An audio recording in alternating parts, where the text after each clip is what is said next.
Hey guys, Tammy here. Today I want to talk to you about a couple medicinal and even edible plants that we have available to us here down south. And they're actually available, I think, pretty much about anywhere, even in other countries for that matter. And I think it's important for us to know these plants because knowing these things, you know, the stuff like scurvy. Years ago, scurvy was a big deal. And there's no reason why anybody should ever go through scurvy again because there's too many wild plants that's everywhere that has vitamin C in them, and that's what that is a vitamin C deficiency.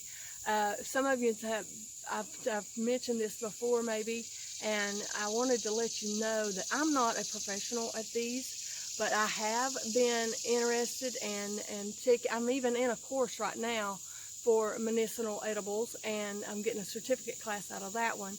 But I have studied this for probably 22, 23 years now, and it's been since 2000, about 2000.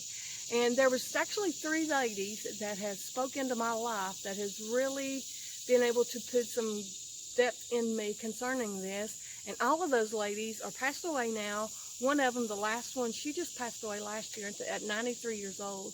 And the other 2 ladies, they were in their 80s. And the 2 ladies, they spoke into my life for 3 years.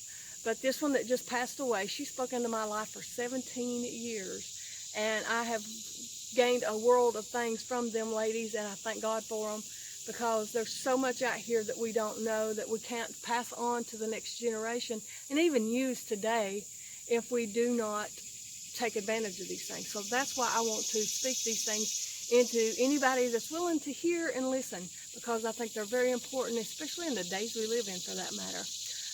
But anyway, let me get on with this. Today, I want to talk to you about ironweed. A lot of folks will have ironweed right now this time of year, the end of summer, going into fall. And generally when you see ironweed, you also see goldenrod near it. And I ain't going to speak on goldenrod today, but I will be speaking on that in a few days because it hasn't quite bloomed good yet. If you'll see this, the stem on this is kind of, I don't know what you call that. It's rough kind of feeling. And your leaves are just kind of sporadic in this here. I don't want to break this off of here because it's such a beautiful plant. I even use them as ornamentals for that matter. The leaves are kind of slim and pointy. You can see those leaves. I've got pictures that I'm going to add on here as well that you'll be able to see some of the blooms even better. And it's just a beautiful, like I said, a beautiful weed. Here you'll see the goldenrod coming in behind it here. I don't know if you can see that or not. This is goldenrod, all of this. So it's coming in behind it, and it's going to be so pretty here in a little while. The cool thing about this weed is, for one thing, like I said, it is an edible as well as a medicinal. It's not the most appetizing thing to me, anyway. But if you cook that down, some of these leaves, cook them down, you can cook them down and eat some of them.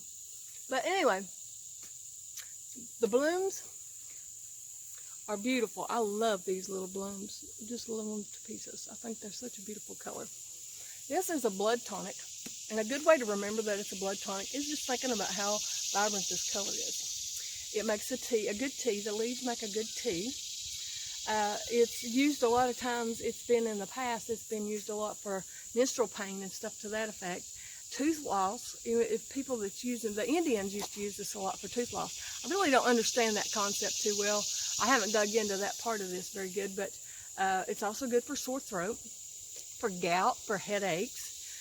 Dandruff, you can make you a tea out of this and then make you a shampoo, put it in your rinse in your shampoo. I would do it with vinegar is what I would do this with, a decoction with it. And it's also good for fevers because it will induce sweating as well. Skin rashes. It's also good to stimulate your appetite. So anybody that maybe their appetite isn't what it needs to be, it's like stimulating appetite. And it's good, therefore it's good for your digestion and ulcers. It's also been used for diabetes. It helps with, there's a study in Hawaii that they have found that they believe that it is going to be used to treat in a chemo type setting. I'm not sure exactly how they do that, but in a chemo type setting, it's to be used for breast cancer as well as brain cancer. So that was interesting to find out about. So, you know, anybody that's dealing with anything to those effects, they want to check in a little deeper with that as well. The Indians used to chew it like a tobacco. They done it for medicinal reasons, for the loose teeth, like we talked about before, as well as just using it like a tobacco to chew on. We tease each other talking about rabbit tobacco, and this isn't a rabbit tobacco, but I did used to roll up rabbit tobacco when I was a kid. And you know, I haven't found any here. My dad had it at our old farm all over the place, but I haven't found any since I've been here on this property. But that's something we used to roll up and smoke, the rabbit tobacco. But it had medicinal uses as well. But anyway, that's not for today. This is for ironweed. So I want to encourage you to dig in deeper to ironweed. And I throw out a disclaimer here. Like I said before, I am not a professional at these. I have studied these for over 20 years. And I have had a lot of great people speak into my life concerning these things that are, like I said, elderly, that has been there, done that, and knows these things. And that's as far as I can get you with that. So I want to throw out my disclaimer there for that reason. And I want to thank you guys. I want to show you another plant. It's called Joe Pye Weed. So we're going to run over to the other side of the property here and go show you some Joe Pye Weed.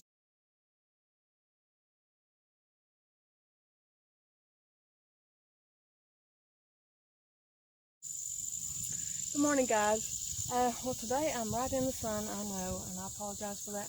You might be able to hear the little turkeys every now and then back here behind me in the woods. I think they're getting further away now that I came over this way. They hear me, I reckon. But anyway, spring and fall are my two most favorite times to harvest different medicinal and edibles. And today I want to share with you one that I've about waited a couple weeks too long. I actually took some pictures a couple long. I took pictures of it a few weeks ago that I'll put on here with this video, but it's about spent when it's on its blooms. It's actually got beautiful blooms. You usually find them in damper areas near creeks and things like that, because they like to grow down in valley types, not so much up on hilltops. If you have jewelweed and stuff like that, a lot of times you'll find it near jewelweed. This, if you can see around the stem, the leaves go in a circle around this stem. There's 6 leaves around, just straight around the stem, and then on up you'll find another layer, and on up you'll find another layer. All of this plant is edible. The stems are edible, the leaves are edible, and the petals are edible. The petals a lot of times is used to make teas with. A lot of people think that it resembles vanilla when you make a tea out of it. I don't really see that, but actually I can kind of get a sweetness from it, but not so much of vanilla, I would say. But that might be the different types in different areas of the United States too. And this is in the southern part of the United States. This weed has got a lot of medicinal uses. It's a good diuretic. It's good for your liver. It's good for inducing sweating from fevers and things like that. It's been known to be used for painful urination.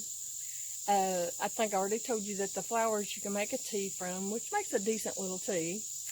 And it also, let's see, what else was it? I told you it was any type of decoction from this also. From the leaves or the roots, actually the root, they like to make a decoction from it and rub it on rheumatoid joints and to help joint pain with arthritis and things like that, rheumatoid arthritis. But other than that, off the top of my head, I can't tell you anything in particular, though I do know something else too. Ulcerative colitis. It's been found, I think, just not too long ago, from the best I can remember in my studies, that it is really good for ulcerative colitis. There's some people that really believe in it for ulcerative colitis. I've not had to ever use it for anything like that, so I couldn't tell you if that's the case or not, but it's something worth looking into if you're interested in medicinal edibles. And like I said, these are edibles. You can eat even the stem of these are edible. The leaves are edible. You can dry these and keep them in a jar. You can add them to different foods. and things like that. You know, a person in this world, everything that's out here, we should never go hungry, because there's too many medicinals and edibles out here that, you know, scurvy was a thing back years ago, and scurvy is something that don't really have to ever happen again, because there's too many things out here that's got vitamin C in it to take from the world. But there, I wanted to show you this Joe Pye weed.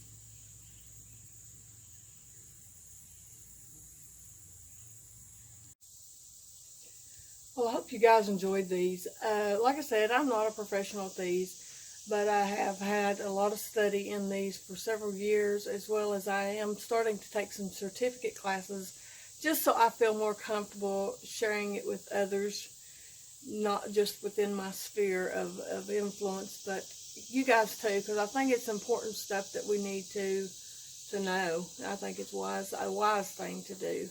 Anyway, I appreciate you guys. I hope you have an amazing week.